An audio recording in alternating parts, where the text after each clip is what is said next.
Manchester United have made contact to sign another Wonderkid from Arsenal.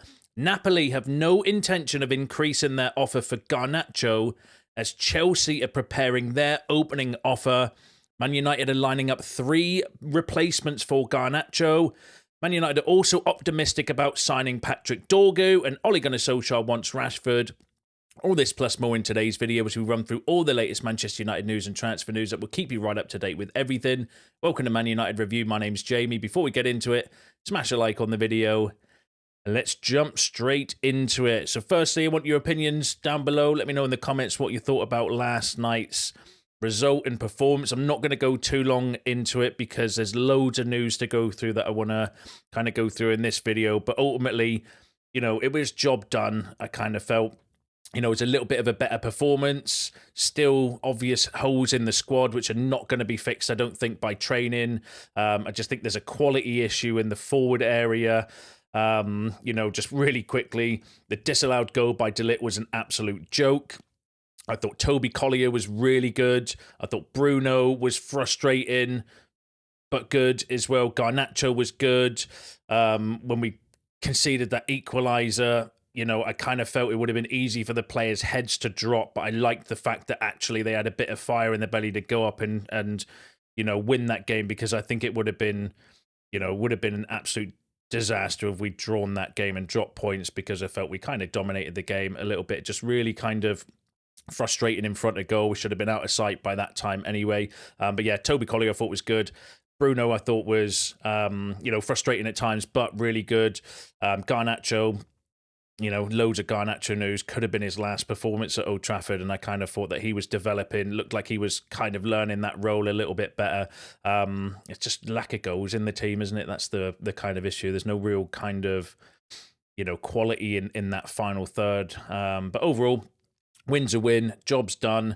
It just kind of gives us a little bit more, you know, puts us into the top 8 in the Europa League, which is where we want to be, because we might have to rely on that competition if we want to get anywhere near Champions League football next season. But let me know below what you thought of the match last night. So let's go through the transfer news. So player we're going to start with, I just mentioned there, Garnacho, absolutely insane the noise that's going on around him at the moment. So we'll kick off with the Napoli side. So just to give you an update, obviously, Napoli have been in negotiations with United. We know they've had a formal bid made, which has been rejected by United. So we'll go through all the kind of latest there. So from Napoli's end, Damasio said Napoli have no intention of raising their bid for Alejandro Garnacho. Now, Fabrizio Romano also posted some quotes from Napoli's president, De Laurentiis, when asked specifically about the Garnacho deal. He said, who can guarantee me that he's going to score 20 goals? And I kind of read that, and this is the way I interpret it, but everyone's kind of different. I think that that's kind of like a dig at, I think United have tried to put in either some clauses in their negotiation with Napoli to say, okay, well, we want an extra, I don't know, million or 5 million or whatever if he scores 20 goals a season, and that's the president coming out and saying, well, who can guarantee me he's going to score 20 goals? Or United are negotiating to say, we think he's a 20-goal a season player, so we want 50, 60, 70, whatever they kind of want, and he's coming out saying, well, you can guarantee me he's going to score 20 goals, and kind of had a little bit of a dig around the negotiations. That's how I kind of interpreted it personally, but everyone's different. You might have a different opinion. Let me know what you think in the comments. And then let's move on to the other news. So Chelsea are set to approach Man United for Alejandro Garnacho. Napoli remain keen, but no agreement at €50 million package, rejected by United. Now also working on Adeyemi deal. Chelsea spoke to players' camp and will now discuss with Manchester United. So Romano saying that Chelsea are now set to make an approach for Alejandro Garnacho. Napoli remain keen, but couldn't obviously get the deal done. Napoli are moving on to Adeyemi by all accounts, and Chelsea have spoken to the players' camp to discuss the move. That was yesterday from Romano. Daily Telegraph, for a good source, said Chelsea are preparing a first offer for Alejandro Garnacho. If he had to choose between Chelsea and Napoli, Garnacho would prefer to join the London side. So the Telegraph saying that, you know, Garnacho would maybe prefer to go to Chelsea. Ben Jacobs said that Chelsea plan to start club-to-club talks with Manchester United for Alejandro Garnacho, who is understood to be keen on a move to Stamford Bridge. The starting price is €70 million. And then Sky said current relations between Chelsea and Manchester United are at the highest levels. at the highest levels are very, very good. Obviously, Sir Jim, you know, was he not a season ticket holder or something at Chelsea? Someone correct me if I'm wrong in the comments, but he was at a lot of Chelsea games before he bought Man United. And then the bottom source there is a credible Argentinian outlet or journalist saying that Chelsea have submitted a formal offer for Alejandro Garnacho. Manchester United will respond in the next few hours. And we've had another South American source saying that Chelsea have made an offer for Alejandro Garnacho. He wants to stay in the Premier League. So 2 good South American sources saying that Chelsea have made an offer and that Garnacho, and loads of sources saying that Garnacho would like to join Chelsea. Simon Jones from the Mail said Chelsea recognise an offer around £60 million, including add-ons, could get the deal done for Alejandro Garnacho, with the player willing to make the move. And the Muppeteers also said that United want a base fee of around £50 million or €60 million for Garnacho.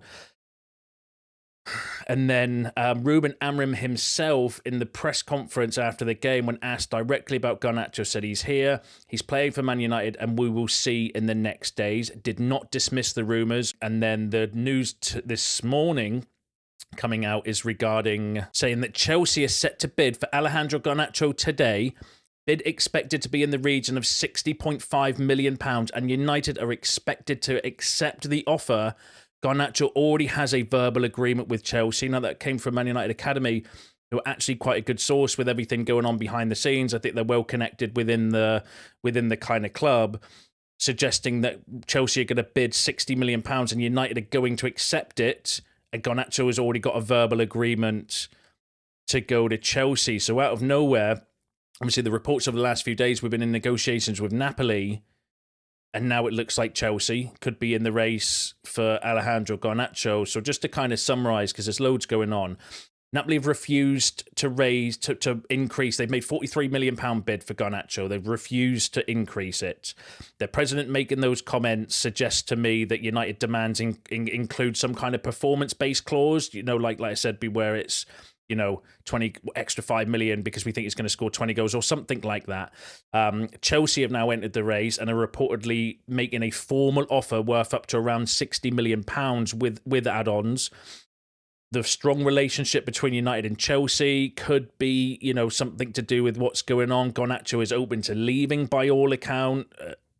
There's no smoke without fire regarding this situation, and it just kind of, you know, for me, the deal, I don't want to sell Garnacho anyway.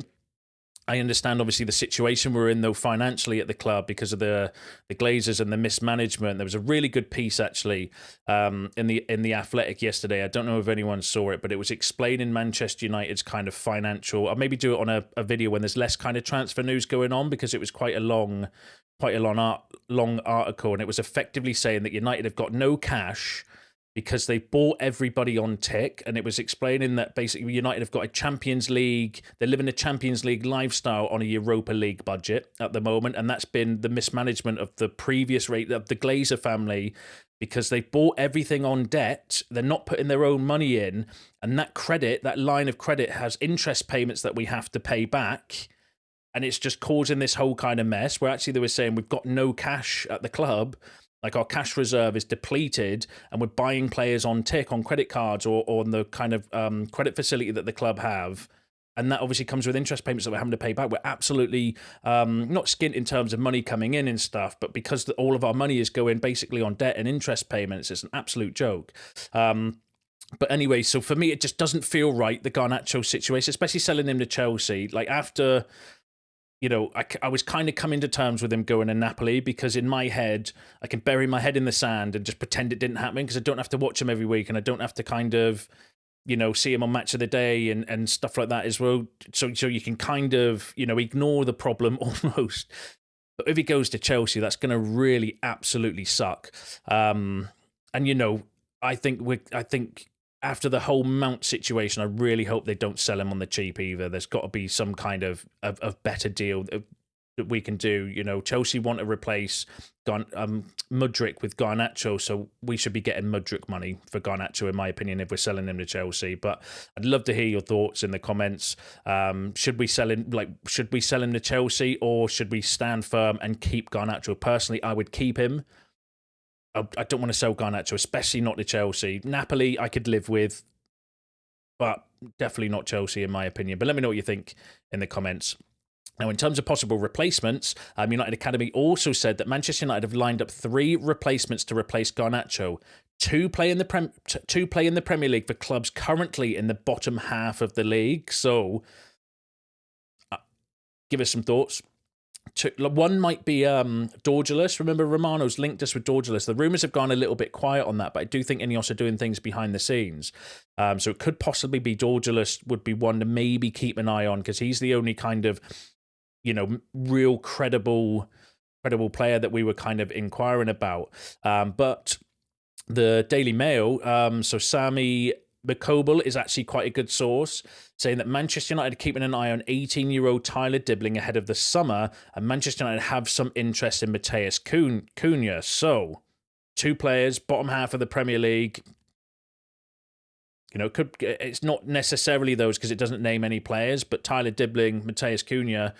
Dibling's just got injured, though, unfortunately. I think he's out for like another 4 to 6 weeks, so that would be, it'd have to be a summer one now because he's not going to pass a medical at United, but there's loads of talk around Matheus Cunha. That might be one potentially to keep an eye on.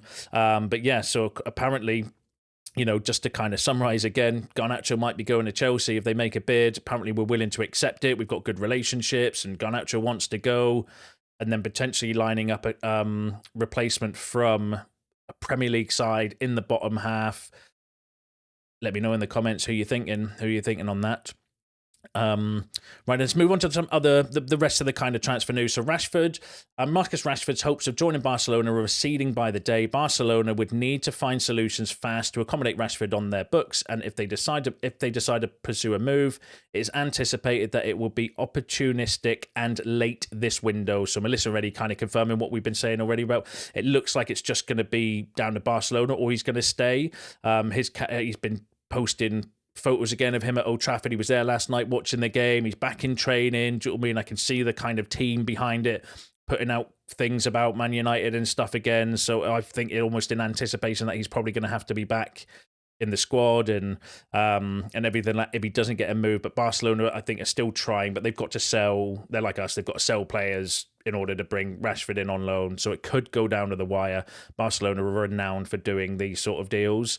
Who knows what goes on in Barcelona's transfer situation? It's just like they just seem to do the most random things and get the money from the most random places. But keep an eye on it for you.